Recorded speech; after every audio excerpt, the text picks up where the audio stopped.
नमस्कार दोस्तों। अगर आप इस गुड इट चैनल के माध्यम से यह संदेश सुन रहे हैं तो समझ लीजिए यह संदेश केवल आपके लिए ही है। इसलिए इसे हल्के में बिल्कुल भी मत लेना और अंत तक ध्यान से सुनना, क्योंकि इस संदेश में कही गई हर एक बात कहीं ना कहीं आपके जीवन से जुड़ी हुई महसूस होगी। अगर आपने इसे अनदेखा किया तो आगे क्या होगा इसकी कोई गारंटी नहीं है। इसलिए बस कुछ समय निकालिए और इस संदेश को पूरी शांति से सुनिए। मैं आपको एक बात साफ कर दूं, यह संदेश मैंने खुद से नहीं बनाया है। यह मुझे महादेव जी की कृपा से प्राप्त हुआ है और इसी विश्वास के साथ मैं यह संदेश आप तक पहुंचा रही हूं। तो आज ध्यान से सुनना। आज जब मैं यहाँ एकांत में बैठी थी ना, तो अचानक मेरे मन में एक अजीब सी हलचल हुई। एक ऐसा गहरा एहसास जैसे कोई बहुत अपना अंदर ही अंदर किसी बोझ तले दब रहा हो। तुम्हारी वो खामोशी, वो बिना आंसुओं के रोने की आदत, वो मुझे यहाँ तक महसूस हुई है। मैं सच कह रही हूँ, मुझे नहीं पता कि तुम इस वक्त कहाँ हो, दुनिया के किस कोने में बैठकर मुझे सुन रहे हो। पर महादेव की असीम कृपा से आज जो संकेत मुझे मिला है, जो बात सीधे मेरे दिल से उतर रही है, वो सिर्फ और सिर्फ तुम्हारे लिए है। ऐसा लग रहा है जैसे स्वयं कैलाशपति ने मुझे माध्यम बनाया है, ताकि मैं तुम्हारे मन की उस अंधेरे में एक छोटा सा दिया रख सकूं। जरा एक गहरी सांस लो। हाँ, बिल्कुल ऐसे ही अपनी थकी हुई आंखों को कुछ पल के लिए बंद कर लो। मेरी आवाज को बस महसूस करो। तुम बहुत थक चुके हो ना। बाहर से मुस्कुराते रहना, सबको दिखाना कि सब ठीक है, लेकिन अंदर अंदर वो एक अजीब सी घुटन, जिस घर में तुम अभी बैठे हो, जिसे तुम अपनी दुनिया मानते हो, अपना सबसे सुरक्षित कोना समझते हो, जहां तुम दिन भर की भाग दौड़ के बाद सुकून ढूंढने आते हो। तुम्हें शायद जानकर हैरानी हो, लेकिन मुझे वो संकेत मिल रहे हैं कि तुम्हारा वो घर अब वैसा नहीं रहा जैसा तुम उसे समझते हो। वहाँ कुछ बदल गया है। शायद तुमने भी इस बदलाव को महसूस किया है। याद करो वो पल जब तुम बिना किसी बात के अचानक उदास हो जाते हो। घर के किसी खास हिस्से में जाते ही मन भारी सा हो जाता है। वो रातों की नींद जो अब पहले जैसी गहरी नहीं रही। अचानक से आंख खुल जाना और दिल में एक अजनबी सी घबराहट होना। तुम्हें लगा ना कि ये सिर्फ तुम्हारी थकान है, तुम्हारी ओवर थिंकिंग है, या शायद जिंदगी की उलझने हैं। नहीं मेरे दोस्त, ऐसा नहीं है। तुम्हारी अंतरात्मा बहुत साफ और संवेदनशील है। वो उन चीज़ों को भांप लेती है जो आंखें नहीं देख पाती। तुम्हारे घर की हवा में एक अदृश्य भारीपन घुल गया है। कोई ऐसी नकारात्मक ऊर्जा, कोई ऐसी परछाई वहां चुपचाप मौजूद है, जो धीरे धीरे तुम्हारी उस शांति को सोख रही है जिसे तुमने इतनी मेहनत से बनाया था। और पता है ये सब कैसे हुआ? ये कोई इत्तेफाक नहीं है। तुम्हारे ही आसपास के लोग हमेशा वैसे नहीं होते जैसे वो दिखते हैं।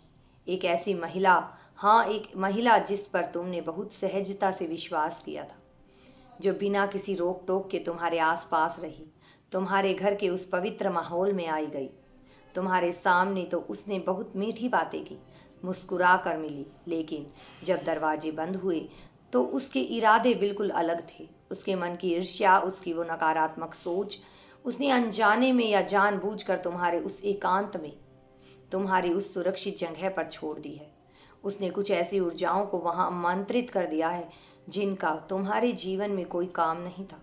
तुम बहुत सीधे हो। तुमने हमेशा अपना दिल खोलकर, तुम्हें लगता है कि जैसा निर्मल तुम्हारा दिल है वैसे ही ये पूरी दुनिया है, पर दुनिया ऐसी नहीं है। उस महिला ने तुम्हारे उसी सीधेपन का फायदा उठाया। लेकिन अब तुम्हें बिल्कुल भी डरने या घबराने की जरूरत नहीं है। पता है क्यों? क्योंकि हमारे भोलेनाथ, हमारे नीलकंठ, वो सब देख रही थी। जब वो छल तुम्हारे खिलाफ बुना जा रहा था ना, जब तुम्हें पता भी नहीं था कि तुम्हें कैसी सुरक्षा की जरूरत है, तब भी वो महाकाल तुम्हारे ढाल बनकर खड़े थे। मुझे ये महसूस हो रहा है कि महादेव ने अपने शिवगणों को, अपनी दैवीय शक्तियों को तुम्हारे घर के चारों तरफ एक अदृश्य पहरे की तरह लगा रखा है। अगर उनका वो सुरक्षा चक्र ना होता तो सोचो वो नकारात्मकता तुम्हें कितना नुकसान पहुंचा सकती थी। लेकिन मेरे शिव ने, तुम्हारे उस पिता ने, उस असर को तुम तक पहुंचने ही नहीं दिया।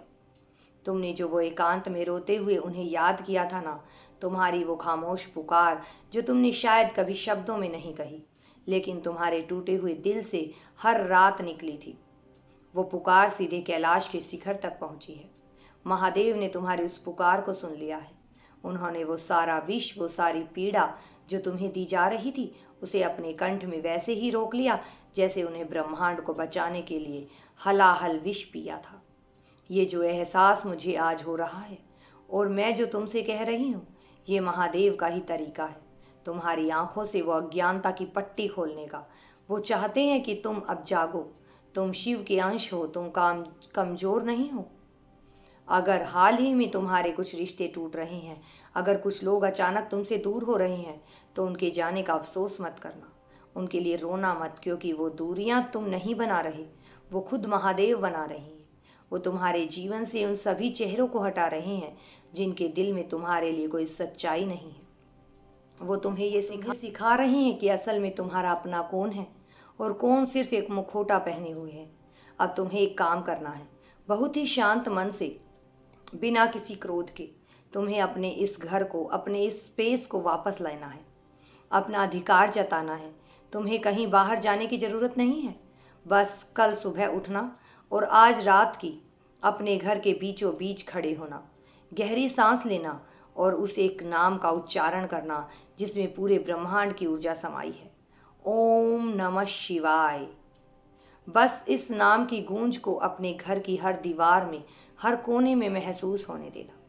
जब तुम सच्चे दिल से महादेव का आवाहन करोगे ना, तो मैं तुम्हें यकीन दिलाती हूँ, कोई भी बुरी नीयत, कोई भी छल या कोई भी नकारात्मक शक्ति उस जगह पर एक पल भी नहीं टिक पाएगी।